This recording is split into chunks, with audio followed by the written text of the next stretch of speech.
What's going on, my fellow Jedi and Padawans? Welcome back to another Jedi gaming video, the first one of Heresy Act 1. We got ourselves some banging new equipment, or you can call it weapons, gear, whatever you want to call it. We got a lot of new things this episode coming out in general, as well as this new activity called the Nether, which we are going to use this video for to help you guys absolutely max out this season, get everything you want with those Tome of Want upgrades so you can focus, hard focus weapons from this episode, etc., armor gear, everything like that. So let us start with what the actual Nether is. So after you go through the first mission that just throws you right into the mission, we get some pretty big things that happen. If you haven't played through it, stop and go play through it real quick because there are some big spoilers here. But our girl, three-eyed babe, Eris Morn, our moonlight, moondust, whatever the drifter was calling her, does perish at the hand of a subjugator. So RIP to our girl, but that does start us on a kick to go back to the Dreadnaught, take over everything that they are creating on there, and keep on pile driving those enemies with the drifter at our side, because our boy is quite sad. So the Nether right here is on the Dreadnaught and is our 3-man activity. Now this is going to be our typical Destiny activity where we got 3 different rounds basically, where we got to do a certain task, then fight a boss, where the boss halfway through will get a shield that they actually, you have to do another type of activity thing, break something, stand on plates, etc. to get that shield off, then you can finish the damage. Now, like I said, it is a 3-round burst activity, so you're gonna have to do this in 3 different areas on the Dreadnaught. It'll take you through as you go, doing basically the same thing, like I said, over and over in each room, but it will get harder and harder as they go. The enemies, sooner or later in each activity,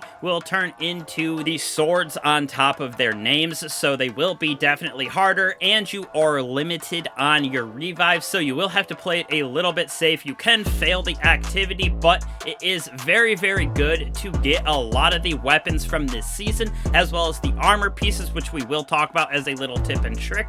But for overall, this is a very linear thing that you can go into. With the Dreadnaught being huge, you can go into the explore side of it, where you are running around grabbing chests, grabbing these extra little things that we will talk about as well, which will help you with your reputation rank, farming some of the materials that we need. But straight up, just as the Nether goes, you go into that first room, do what you need to do, stand on plates, break things, defeat enemies, whatever it might be, fight the boss, grab your rewards, and move on. Now, in the middle of these fights, you will find some enemies that actually drop some boons, as well as during the ends of fights, the beginning of certain ones, you will be able to grab these buffs from around the Nether. These buffs are for the entire run that you are in there, and they help you in various ways. If you come to Eris Morn's apartment, you can actually see what it gives you basically. After you get certain Path of the Resolve collectibles, you can do more of these with the stacks that you can get, but gather instances with these minor boons. They're basically just buffs that give you certain things within the activity, helping you to do more and stay alive, like I said, because those revives are very limited, especially if you got some bad teammates. It does get hot and heavy in there in some aspects. Now, when we are in there, there's going to be some tips and tricks that we are going to use to help us get the sigil shards, which is what we use to get our upgrades for the Nether, as well as we can use these to use it inside of the Tome of Want, so we can get those focus drops for the activity. But these sigil shards can be collected in a lot of different ways, just completing the activities, defeating bosses. Some of them will actually drop them on the ground and you can collect them, but around the area there is a bunch of chests that you can open up and collect. These will drop you a bunch of different things, whether it be a bunch of different sigil shards that you can collect, as well as weapons from the Nether and from the episode, which is a very, very good way to farm those god rolls. You can get some actual enhanced ones already, so the curated roles basically that are enhanced, have 2 perks in each of the columns. You can technically go into the expert version and do some of those bosses and defeat them, and you will get adept versions. I haven't stepped in there yet, but it is going around the community that is possible for a bunch of these adept weapons. With those chests, I would definitely suggest throwing on the Wombo Combo Detector on your ghost. This will help you find the chest, as well as these Metastasized Essences that you collect. These aren't really for anything inside of the ether, but once you collect them, get enough of these materials, you can head back over to Eris's apartment, turn it into this little area here in the left side of the room, and you will get a bunch of the reprised weapons from whatever season that was, of revival of something along those lines with the Vex theme back in the day.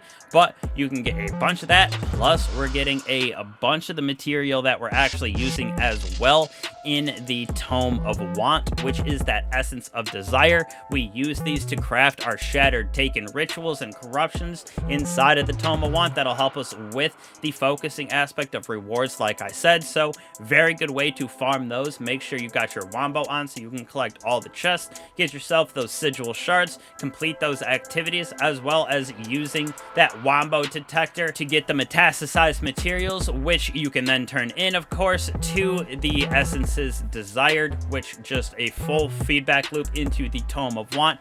Very good little combination to absolutely get as much loot as you want this season for the activity. Another little trick that I think everybody should throw on, just if you're farming these activities early on, you're not going to need some crazy armor pieces, in my personal opinion. You can get some of these seasonal armor pieces which have overflowing corruption. This will help give you more of those sigil stones by 10%, so this will help by a lot to get a bunch of the updates, or upgrades I should say, that we need, and currencies for this season. We can get up to 100% bonus based on the armor pieces that we're getting and other bonuses from the season, like when we use the sigil shards and stuff to upgrade it over in Eris's apartment with the Runic Enhancements as well. There are a couple different ones that you do. The more you upgrade, the more you play, the more you can actually use the Nether enhancements. It'll just keep going up 2 times 3, and like it says, when you have 2 out of 2, you can use like 1 level 2 rune recruitment or 2 level 1s, so that's up to you with how you want to farm everything like that. But this is definitely one that I'm going to be running consistently, is that prosperity rune. So harvesting materials is going to give us that shards, so another way that we can just put these right back into buying more of the rune casings for us, so we can get even more of the buffs inside of that Nether activity, get even more of the loot that I was talking about, get all of these inside of the ritual potency, the Nether scrolls that are the little boons inside of the actual activity that you're going through. But like I said, it is a very fun little activity, very easy to complete, or at least the first couple rounds are easy. That final one with the revive token, you don't get health back. You do gotta watch out, and like I said, play it safe, but it's very easy to get a bunch of different loot for this.